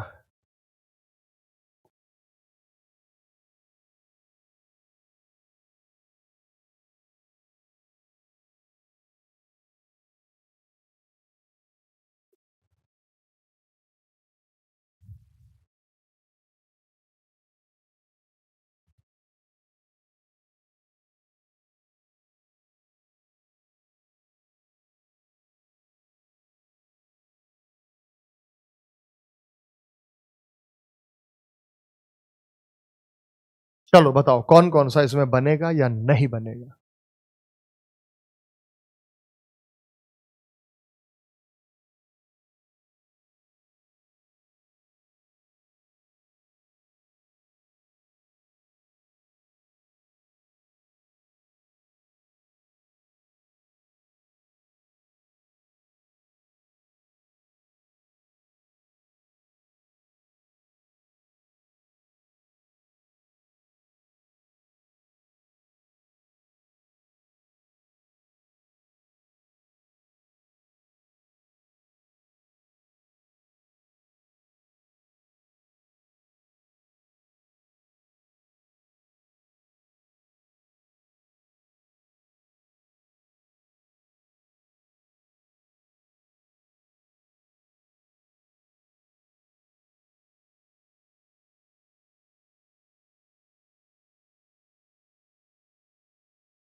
मेरे भाई यहां पे जब आप देखेंगे ना, मैंने क्या कहा है भाई, ये P यहां भी हो सकता है, ये P यहां भी हो सकता है, ये P यहां भी हो सकता है, T यहां, ये जो U है ना, ये U यहां भी हो सकता है, ये U यहां भी हो सकता है, ये U यहां भी हो सकता है। जरूरत पड़ने पर ऊपर वाला Q नीचे या इस वाले T को आप यहां लिख सकते हैं। जरूरत कब पड़ेगी? जब कंपैरिजन हमें उनके बीच में करना होगा। अब जरा बोर्ड पे नजरें गड़ाए रखिएगा। ऊपर से स्टार्ट करना हमेशा। P से R, R से S क्लॉकवाइज है। P से R, R से S क्लॉकवाइज है तो P से R, R से S क्लॉकवाइज है। P से S समझ जाना, वो एंटी क्लॉकवाइज है तो एंटी क्लॉकवाइज लेना फिर यहां पे। P से R, R से S क्लॉकवाइज, P से R, R से S क्लॉकवाइज मैच कर गया तो ये सही है। S से शुरू करेंगे, S से T, T से R क्लॉकवाइज। S से शुरू करेंगे, S से T और T से R। अरे T और R तो अपोजिट है, T और R तो अपोजिट है। जब T और R अपोजिट है तो गलत हो गया, क्योंकि T और R तो अपोजिट है। उसके बाद भाई U से T और T से S क्लॉकवाइज, U से T और T से S क्लॉकवाइज, बिल्कुल सही है भाई, बिल्कुल सही है, मैच कर रहा है। उसके बाद भाई Q से P और P से R क्लॉकवाइज, Q से P और P से R, ये तो एंटी क्लॉकवाइज हो रहा है भाई। Q से P, P से R क्लॉकवाइज है, Q से P, P से R एंटी क्लॉकवाइज है, गलत है। और अगर अपोजिट के बेस पे देखेंगे तो आपको ये सही मिलेगा। मैं यही तो बताना चाह रहा हूं भाई कि सही और गलत की पहचान क्या। अपोजिट के बेस पे भले ही आपको वो सही नजर आए, लेकिन वास्तव में क्या होगा मेरे भाई, वो गलत होगा। उसके बाद मेरे भाई S से U और U से P क्लॉकवाइज, S से U और U से P क्लॉकवाइज, S से U और U से P भाई साहब अपोजिट है, ये अपोजिट है, U और P अपोजिट है, every third surface is opposite, जिसकी वजह से ये गलत होगा। मेरे प्यारे बच्चों, T से U, U से Q क्लॉकवाइज, T से U, U से Q क्लॉकवाइज। Q को नीचे भी ले सकता हूं, कहीं भी हो सकता है, T ऊपर ले सकता हूं, देखो दोनों तरीके से सही आएगा। टी से यू, यू से क्यू क्लॉकवाइज एकदम सही है। उसके बाद टी से यू, यू से क्यू क्लॉकवाइज एकदम सही है, तो ये सही हो गया। टी से पी, पी से क्यू क्लॉकवाइज, टी से पी, पी से क्यू क्लॉकवाइज, टी से पी, पी से क्यू एंटी क्लॉकवाइज बन रहा है, एंटी क्लॉकवाइज अपोजिट बन रहा है ना, तो ये गलत है। टी से पी, पी से क्यू क्लॉकवाइज, टी से पी, पी से क्यू एंटी क्लॉकवाइज, तो ये गलत है। क्यू से पी, पी से एस क्लॉकवाइज, क्यू से पी, पी से एस क्लॉकवाइज, मेरे भाई क्यू से पी, पी से एस, तो ये अपोजिट है, क्यू और एस तो अपोजिट है, अपोजिट है, तो मेरे भाई ये गलत होगा। और उसके बाद आर से यू, यू से एस क्लॉकवाइज, आर से यू, यू से एस क्लॉकवाइज, ये आर से यू और यू से एस क्लॉकवाइज, तो ये सही होगा। अब इसमें से कौन कौन सा ऑप्शन दे, तो ये एग्जामिनर पे डिपेंड करता है कि आपको यहाँ पे कौन कौन सा ऑप्शन दिया है, कि पहला, दूसरा, तीसरा, यानी विकल्प मिल जाएंगे बाद में आपको। मैंने तो फिर भी डायग्राम आपको ज्यादा दिए हैं, इतने बड़े जो क्वेश्चंस है वो डायग्राम में तो नहीं आते, मैंने तो ज्यादा ही दिए हैं, वो आपको मेरे भाई विकल्प के तौर पे आपको मिल ही जाएंगे। बात समझ में आ गई सभी को? क्लियर है? आगे चलते हैं। अगला सवाल फिर से वही आया, तो मैं कह रहा हूं भाई अपोजिट के बेस पर एलिमिनेट हो जाए तो अच्छा है, लेकिन आपको उसकी रग रग के अंदर जाके घुसना है कि भाई ये देखो ये गलत है। जैसे मैंने सवाल नंबर 2 में बताया था, वो बी हमने चूज किया था उस ऑप्शन में, क्यों? क्योंकि हमारी मजबूरी थी और कोई ऑप्शन हमारे पास नहीं था। जो यहां पे आपने सवाल देखा होगा, तो हमने इसे चूज कर लिया। मैंने कहा भाई सच मायने में 4 से 2, 2 से 3 क्लॉकवाइज, 4 से 2, 2 से 3 एंटी क्लॉकवाइज, लेकिन फिर भी हम विकल्पों के माध्यम से इसे चूज करके बताएंगे, तो ये हमारा यहां पे आंसर होगा। आइए क्वेश्चन नंबर 16 की हम बात करते हैं। 16 में हम बात करेंगे आकृतियों में कौन सी आकृति बनाना संभव है। जब हम आकृति की बात करेंगे तो हमारे पास देखिएगा 2 से 1 क्लॉकवाइज रीड करना है, तो क्लॉकवाइज हम रीड करेंगे और बताएंगे आप। और देखिए 2 से शुरू करेंगे, 2 से 1, 1 से 6 क्लॉकवाइज है, 2 से 1 अपोजिट है भाई साहब, दिख रहा है अपोजिट है, ये 100% ये गलत होगा। 6 से 5, 5 से 1 क्लॉकवाइज है, 6 और 5 अपोजिट है, अपोजिट है, तो ये क्या होगा? गलत होगा। 3 से 4, 4 से 5 क्लॉकवाइज है, 3 से 4, 3 और 4 क्या है? अपोजिट, ये गलत होगा। 3 से 6, 6 से 1 क्लॉकवाइज है, 3 से 6, 6 से 1 क्लॉकवाइज है, क्लॉकवाइज का क्लॉकवाइज नजर आया, केवल चौथा है, केवल चौथा है, तो ऑप्शन नंबर फर्स्ट हम कह सकते हैं कि अगर हमें कोई बॉक्स बनाना है तो 4 बनेगा। वैसे आप अपोजिट के बेस पर भी एलिमिनेट करते जाइए, नहीं तो ये तरीका अपना बेस्ट है जो आप एलिमिनेट कर सकते हैं, हर तरीके के सवाल को आप एलिमिनेट करके बता सकते हैं। 16 के बाद चलते हैं नंबर 17।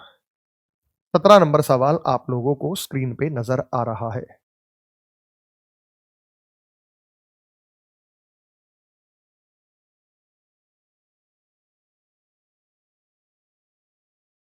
आओ मेरे भाई, एक ही पासे की 3 अलग अलग स्थितियां दिखाई गई हैं। एट द रेट वाले फलक के विपरीत क्या होगा? आप ये देखिए, यहां पे हमारे पास हैश है, यहां पे हमारे पास हैश है, इन्हीं दोनों से आ जाएगा हैश, परसेंट और ओ, तो हम कहेंगे हैश के बाद परसेंट और ओ आएगा। हैश एंड और एट द रेट, हमारे पास हैश आएगा, एंड आएगा और एट द रेट आएगा। हैश परसेंट और ओ, हैश परसेंट और ओ, हैश एंड और एट द रेट, किसके अपोजिट पूछा? At the rate, at the rate के अपोजिट ओ होगा, ऑप्शन नंबर फर्स्ट ओ होगा, ऑप्शन नंबर फर्स्ट यहां पे इसका सही उत्तर होगा। 17 के बाद बात करते हैं 18 पे। त्रिभुज के विपरीत छवि ज्ञात कीजिए कि ट्राइंगल के अपोजिट क्या होगा? त्रिभुज के विपरीत क्या होगा? भाई साहब आप ये देखिए, त्रिभुज के 2-3 तरीके, जैसे मर्जी करो यार। त्रिभुज के अपोजिट में स्क्वायर नहीं हो सकता, कैसे होगा? त्रिभुज के अपोजिट में सर्कल नहीं हो सकता, त्रिभुज के अपोजिट में रेखा नहीं हो सकती, लाइन। त्रिभुज के अपोजिट में क्या होगा? हेक्सागन होगा, तभी तो उसके पड़ोस में नहीं है। जो त्रिभुज के साथ में नजर आ गए वो अपोजिट नहीं, एडजेसेंट होंगे, संलग्न। कोई भी 2 अपोजिट का पेयर हमें एक साथ नहीं नजर आ सकता, हमें जो नजर आएगा वो संलग्न का, एडजेसेंट का पेयर नजर आएगा।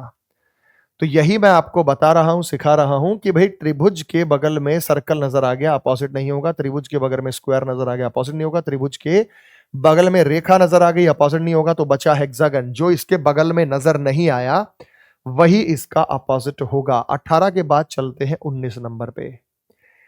एक ही पासे के दो आयाम दिए गए हैं, एफ अक्षर वाले फलक के अपोजिट। एफ के अपोजिट क्या होगा भाई साहब? एफ के अपोजिट क्या होगा? आप एक बात बताओ, ए बी और सी बी, हमारे को बी कॉमन है, हमारे को बी कॉमन है। बी कॉमन है तो बी का अपोजिट एफ ही आएगा। क्यों?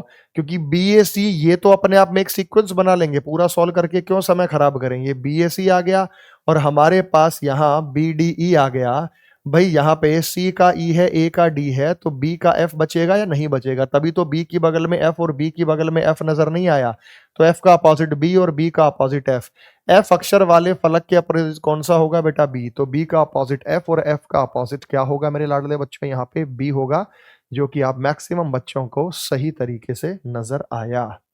लाडले बच्चों, हम आगे चलते हैं क्वेश्चन नंबर 20।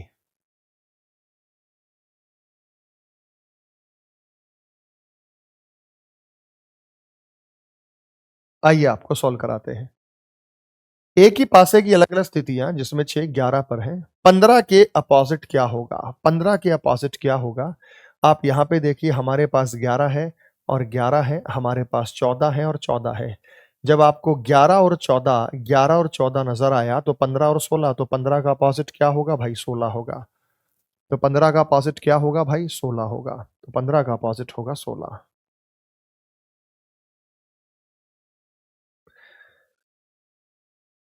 क्वेश्चन नंबर 21 में दिए गए शीट को रेखाओं के अनुदिश मोड़कर बनाए जा सकने वाले घन का चयन करें।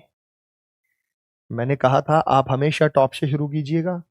1 3 5 क्लॉकवाइज है, 1 और 3 अपोजिट है। 1 और 3 अपोजिट है तो गलत हो गया। 2 5 और 6 क्लॉकवाइज है। 2 5 और 6, 5 और 6 अपोजिट है। Every third surface is opposite, गलत हो गया। 5 2 3 क्लॉकवाइज है। 5 2 3 क्लॉकवाइज है तो ये बनेगा, तो ये बनेगा। 6 1 4 क्लॉकवाइज है तो 6 1 4 क्लॉकवाइज है, ये भी बनेगा। तो सी और डी बनेंगे, केवल सी और डी। ऑप्शन नंबर फर्स्ट, केवल सी और डी पाइस डाइस का निर्माण यहां पे होगा। नेक्स्ट मेरे भाई, हम आगे चलते हैं अगले सवाल पे। ये रहा जो आपको स्क्रीन पे नजर आया। कौन सा डाइस यहां बना सकते हैं? तो भाई एम सी और ई।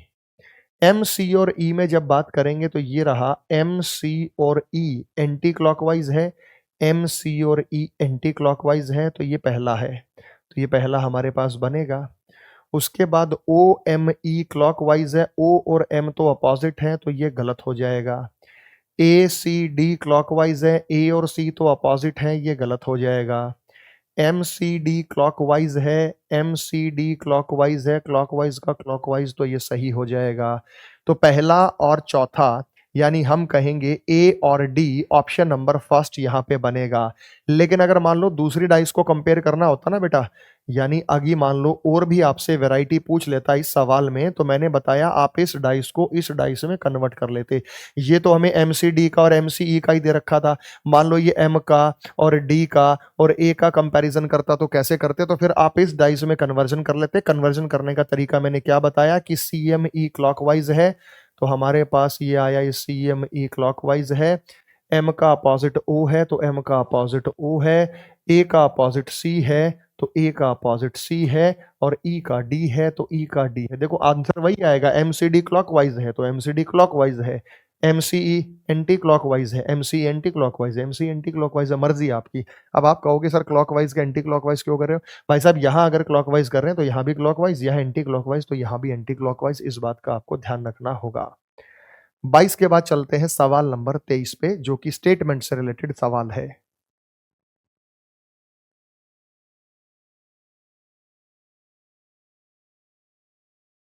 आओ, एक पासे के 6 फलकों पर A B C D E F अक्षर अंकित है। यदि ए बी सी और ई के समीप है, if A is adjacent to B, यदि ए बी सी और ई के समीप है तो कौन सा कथन सत्य है? ए बी सी और ई के समीप है। देखो ए जो समीप है ना, वो बी के पीछे नहीं हो सकते, फिर तो दूर हो जाएगा। ये सी के और ई के। ए बी सी और ई के समीप है तो कौन सा कथन सच है? बी ई के समीप है। बी ई के समीप का है, बी और ई तो बेटा अपोजिट है।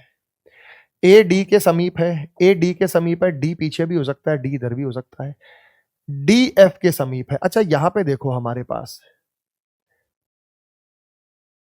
A B C D, if the A is adjacent to B C and E, A जो है ना वो एडजेसेंट किसके है, बी सी और ई के। अब ए बी सी आ गया तो डी और एफ बचा, तो या तो डी यहां होगा, या तो एफ यहां होगा, या तो डी यहां होगा, या तो एफ यहां होगा, यही तो है। अब आपसे पूछा गया है कौन सा कथन सत्य है, बी ई के समीप है, ए डी के समीप है, ए डी के समीप हो भी सकता है, ए और डी अपोजिट भी हो सकते हैं, डाउटफुल है। ए एफ के समीप है, ए एफ के समीप हो भी सकता है, ए और एफ अपोजिट हो भी सकते हैं। डी एफ के समीप है, ये 100% सही है कि अगर डी यहां है तो एफ यहां है, डी यहां है तो एफ यहां है, ये दोनों आपस में अगल बगल होंगे। डी एफ के समीप है, ये 100% सही है, तो ये कथन निश्चित रूप से सत्य जाएगा, क्योंकि अगर आपने डी यहां लिया तो एफ यहां जाएगा, एफ यहां लिया तो डी यहां जाएगा, रहेंगे दोनों समीप। समीप का मतलब होता है अगल बगल, अगल बगल का मतलब होता है एडजेसेंट, एडजेसेंट का मतलब होता है पड़ोसी, कि ये एक दूसरे के पड़ोस में बैठे हैं, बिल्कुल अगल बगल बैठे हैं।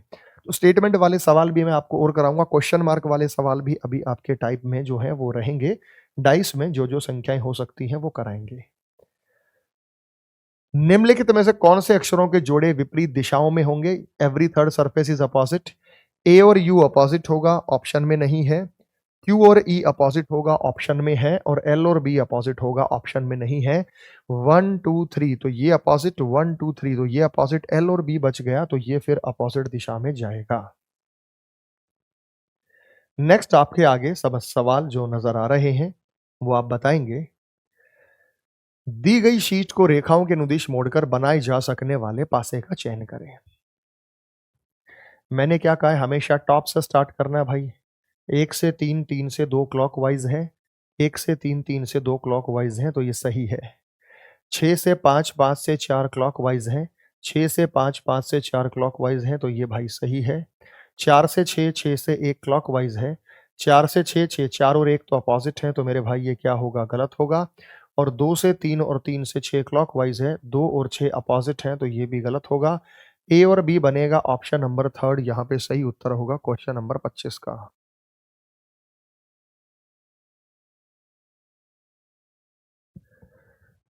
नेक्स्ट आगे चलते हैं मेरे भाई अगले सवाल पे।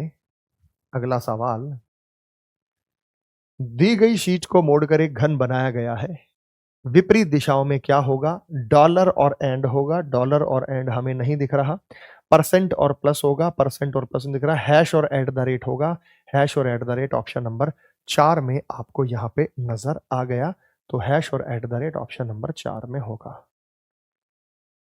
एंड के विपरीत क्या होगा, एंड के विपरीत हैश होगा, every third surface is opposite, तो एंड के विपरीत क्या होगा, ऐश। बड़े छोटे छोटे ऐसे सवाल हैं। एक ही पासे की 3 अलग अलग स्थितियां, वह संख्या जो 4 वाले फलक के विपरीत पर होगी, 4 के अपोजिट क्या होगा। भाई आप ये देखो, हमें 5 और 2, 5 और 2 दिखाई दे रहा है, तो 4 का अपोजिट क्या आया, 1। तो आपसे क्या पूछा है, 4 के अपोजिट क्या होगा भाई, 1 होगा। तो 28 का जो आंसर होगा वो हम कहेंगे 4 का अपोजिट हमारे पास फर्स्ट होगा, जो कि देख के भी आपको यहाँ पे पता लग ही रहा है। नेक्स्ट आगे, एक वाले के अपोजिट क्या होगा, एक के अपोजिट क्या होगा, तो भाई आपको यहाँ 1 और 2 नजर आया है, 1 और 5 नजर आया, कॉमन निकाल लो। भाई 1 के अपोजिट पूछा है ना, 1 के अपोजिट 2 नहीं हो सकता, 1 के अपोजिट 3 नहीं हो सकता, 1 के अपोजिट 6 और 5 भी नहीं हो सकते, तो बचा क्या बेटा, 4। देखो 1 का अपोजिट 4 है तो 1 इसके साथ नहीं नजर आया, 1 का अपोजिट 4 है नहीं नजर आया, 1 का अपोजिट 4 है तो वो उसके साथ नहीं नजर आया, तो वो उसका अपोजिट नहीं होगा। चलिए, तो आगे हम कंटिन्यू करेंगे अगले क्लास में। आज के लिए इतना ही। उम्मीद करता हूं कि डाइस का जो मैंने ब्रीफ एक्सप्लेनेशन आपको शुरू की 15 से 20 मिनट में दिया था वो समझ आ गया होगा, रिकॉल कर लिया होगा। इसके जो शेष टाइप है वो हम आगे कंटिन्यू करेंगे। मिलते हैं नेक्स्ट वीडियो में। इतना ही आज के लिए। वंदे मातरम। जय हिंद, जय भारत।